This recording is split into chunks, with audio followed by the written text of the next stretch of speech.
Olá pessoal, bom dia, boa tarde, boa noite para vocês. Aqui quem fala é o professor Bruno Oliveira. Estamos aqui hoje iniciando mais uma aula sobre o nosso curso Direito Eleitoral da Prática para a Teoria. Hoje nós começaremos a resolver questões da Lei das Eleições, a Lei número 9.504 de 97. Hoje eu trouxe questões para vocês de forma geral. Vocês vão perceber que são assuntos gerais e não trouxe questões sobre propaganda. Por quê?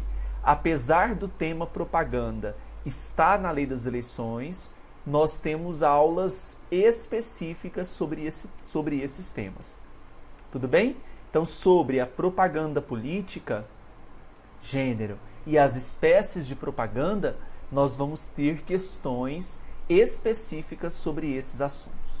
Tudo bem? Sem mais delongas, vamos começar a nossa aula resolvendo questões sobre a Lei das Eleições. Vamos à primeira questão. Então, hoje nós vamos utilizar a Lei número 9.504 de 97. Ela vai ser o nosso parâmetro de consulta, ok? Vamos então agora para a primeira questão, começando com a questão de número 241. Essa questão foi cobrada pela Banca Vunesp, Tribunal de Justiça de São Paulo. Vejam, José da Silva, deixa eu só alterar a cor do pincel aqui. José da Silva, cidadão brasileiro, regular e corretamente inscrito em partido político. Perceba então que há uma inscrição aqui, mas não obtendo a indicação da sua candidatura ao pleito majoritário da sua cidade, resolve lançar sua candidatura de modo avulso. Veja, quando eu falo que ele está corretamente inscrito em partido político, significa dizer que ele está filiado a partido político, ok? Mas não obtendo a indicação da sua candidatura ao pleito majoritário de sua cidade, resolve lançar sua candidatura de modo avulso, ou seja, mesmo filiado, ele não foi escolhido em convenção partidária. Lembrando que uma das etapas é que aconteça a escolha em convenção.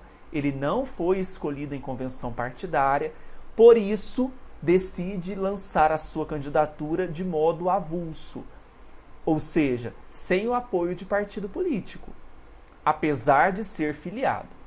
Pois bem, então ele resolve lançar sua candidatura de modo avulso, buscando registro junto à Justiça Eleitoral, invocando o artigo 23, 1b da Convenção Interamericana dos Direitos Humanos, que é o Pacto de São José, ou melhor dizendo, o Pacto de San José da Costa Rica, que dispõe ter todo cidadão direito de votar e de ser eleito nas eleições periódicas. Diante desse quadro, é correto afirmar que, letra A, embora respaldado em norma prevista em direito internacional de votar e ser votado, sua candidatura não pode ser admitida, uma vez que o Brasil não é signatário do pacto invocado. Essa letra A está errada, porque o Brasil, ele é sim signatário do Pacto de San José da Costa Rica.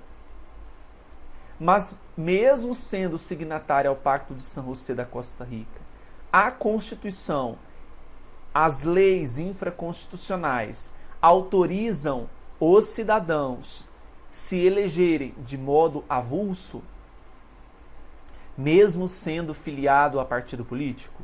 Então vamos aqui terminar de analisar as outras alternativas. B. Sua candidatura deve ser admitida, uma vez que a única condição de elegibilidade nos termos do nosso sistema eleitoral é ter filiação partidária. Aqui já está falsa. Por quê? Nós sabemos que a filiação partidária não é a única condição de elegibilidade. O artigo 14, parágrafo 3º da Constituição, traz um rol de condições de elegibilidade, que não é somente a filiação. Letra C. sua candidatura deve ser admitida, pois além de ter a filiação partidária, está se habilitando para cargo majoritário e não proporcional, não dependendo assim de votos de outros candidatos ou soma de votos destinados ao partido. Falso. Letra D. Embora a norma constitucional estipule como condição de elegibilidade tão só a filiação partidária, delegou à lei ordinária sua regulamentação, a qual prevê a impossibilidade de candidatura avulsa, privilegiando os partidos políticos e as suas indicações. Ora, de fato, a Constituição Federal ela traz para nós que a filiação partidária é uma das condições de elegibilidade. Eu não gostei muito do texto da letra D, porque diz que, embora a norma constitucional estipule como condição de elegibilidade tão só a filiação, é como se fosse só a filiação. Mas o gabarito vai ser essa letra, foi a considerada pela banca. Aí, continuando, delegou à lei ordinária a sua regulamentação, a qual prevê a impossibilidade da candidatura avulsa, privilegiando os partidos políticos e suas indicações. A lei que trata sobre esse assunto é a Lei das Eleições, o artigo é o 11 e o parágrafo é o 14. Vai ser o nosso gabarito. Ok? Questão número 241, letra D. Então lembre-se, mesmo sendo filiado a partido político, o Brasil, mesmo sendo signatário do Pacto de São José da Costa Rica, Pacto de San José da Costa Rica, a legislação infraconstitucional não autoriza a filiação,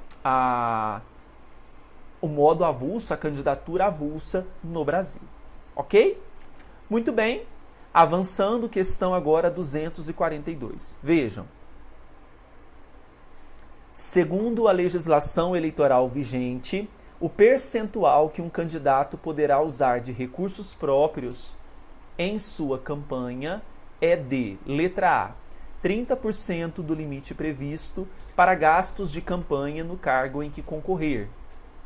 B, 20% do limite previsto para gastos de campanha no cargo em que concorrer. Letra C, 10% do limite previsto para gastos de campanha no cargo em que concorrer. Letra D, 50% do total das doações de pessoas físicas e jurídicas que arrecadar. Ou letra E, 20% do total das doações de pessoas físicas e jurídicas que arrecadar. Pois bem, pessoal, vejam. Na campanha eleitoral, o candidato ele pode receber doações de pessoas físicas e essas doações elas são limitadas a 10% dos rendimentos brutos auferidos pelo doador no ano anterior à eleição, mas ele pode também, como candidato, utilizar recursos próprios na campanha eleitoral. E o limite também percentual é de 10%. Só que o parâmetro aqui desses 10% não é um rendimento bruto, e sim o limite que for estabelecido para gastos de campanha para o cargo pretendido.